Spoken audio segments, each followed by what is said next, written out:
This 6 o'clock on Friday, the moves began to pour in.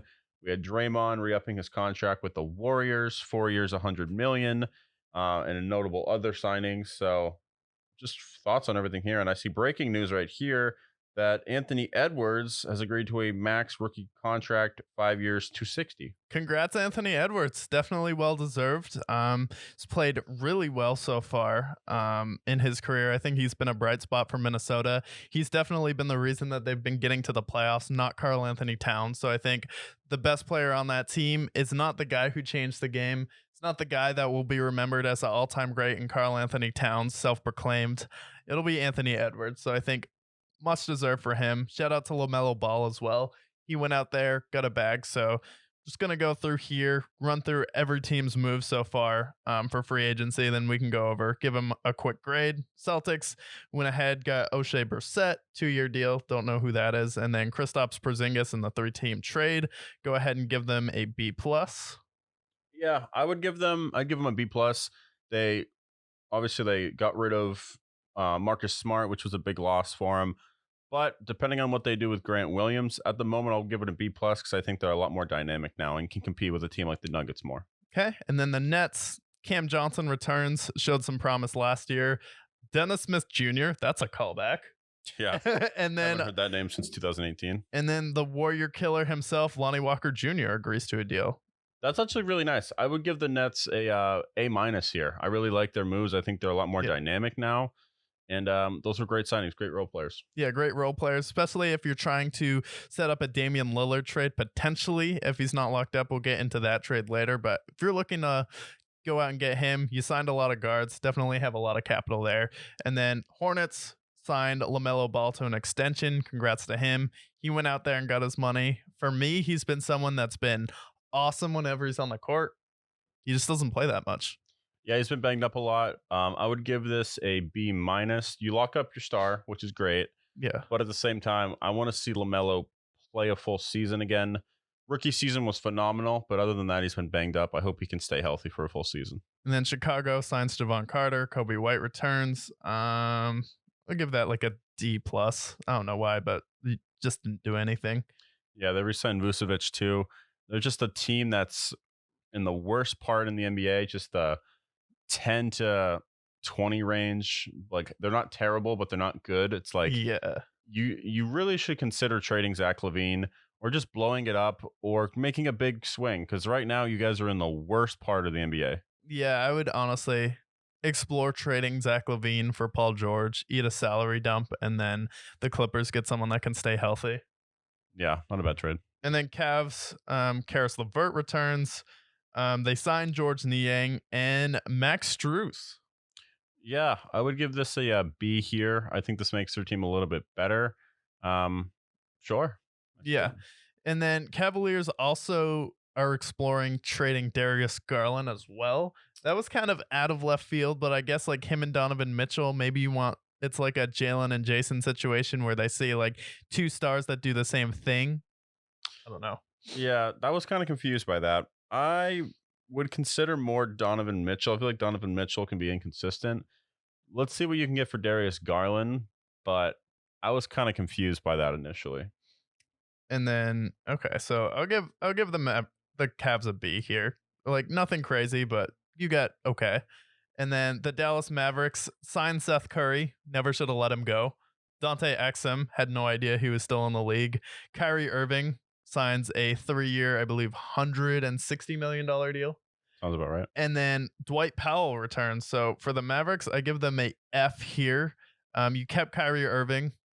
I mean, are we expecting him to be reliable for the playoffs? I'm not. And then Seth Curry, you shouldn't have let him go in the first place, so there's no reason you should have had to re-sign him. But the fact that we're committing that much money to Kyrie Irving when we could have gone out there, got an actual team, you let Jalen Brunson walk. This like spans over the span of 2 years. You still can't play defense. You're not going to be able to stop anybody. And then Kyrie Irving is going to make Luka want to leave. Like that's going to be the move we point to is like, oh, that's why Luka wanted to leave the Mavericks.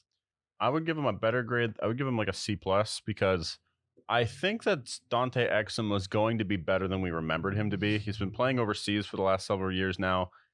From what we've seen with Luka and Joker and Giannis. Even you can even throw out Lamelo Ball, who played in Lithuania. I feel like overseas it's a different animal, and I feel like when he comes back to the NBA, he's going to be better than what we remembered him as. Seth Okay. Curry, they get some shooting.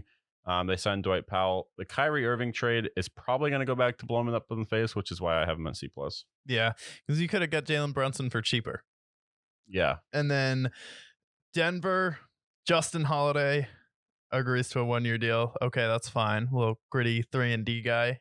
And then Reggie Jackson. He's just a funny guy to have on your team if you're a contender. And then the Nuggets also, DeAndre Jordan returns, and they prove that they're the first team that can win an NBA championship with DeAndre Jordan on the roster. So shout out to them. I think you lost Bruce Brown though, so that's tough, but give it a B minus. You were able to replace him at least with Reggie Jackson. yeah, they lost Jeff Green as well, which I don't think it's going to destroy their team.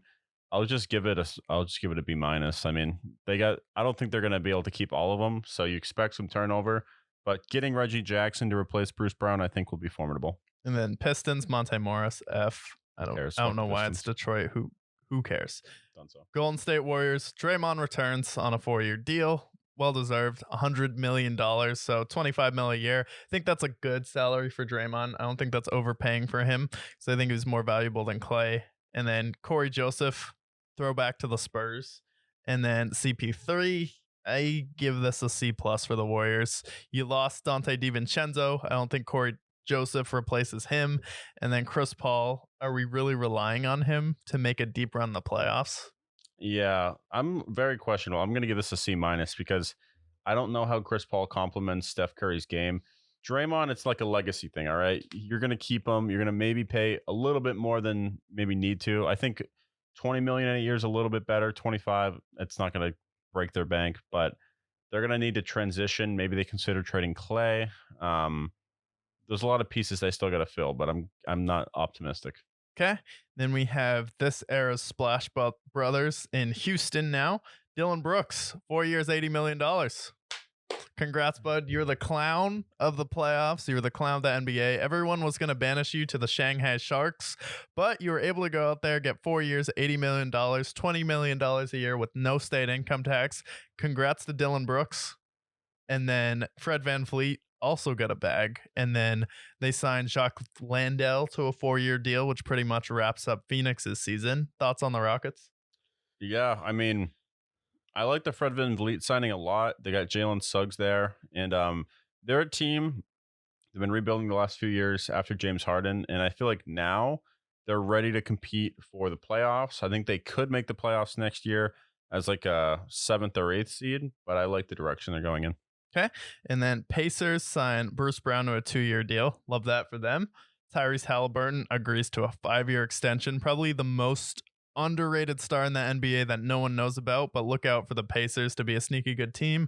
And then Obi Toppin joins via trade from the Knicks. I give this a minus for the Pacers. You lock up your star, get a really good six man, and then you get a big physical guy. Yeah, I like it. I'd give it a B plus. Lock up your star, like you said. Bruce Brown's a really nice role player. Obi Toppin, I think, will be a good rotation player for him. So I like what they're doing. And then Clippers get KJ Martin from the Rockets. Pretty good pickup for them. And then Russell Westbrook, 2 years, $8 million. Love that. That's fantastic. I think Clippers are a great fit for him. You made some great plays for them down the stretch. That's awesome for Russ. I want to see them make some noise with him and maybe get him a ring finally. And then Lakers get Cam Reddish, 2 year deal.